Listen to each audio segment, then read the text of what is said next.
Imagine a world where everyone shares their ideas to create amazing things. Welcome to the world of open source.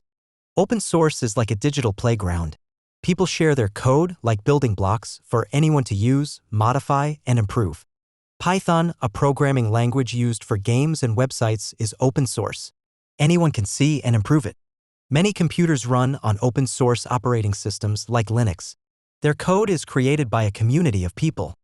Some educational games and software are open source, improved by people around the world.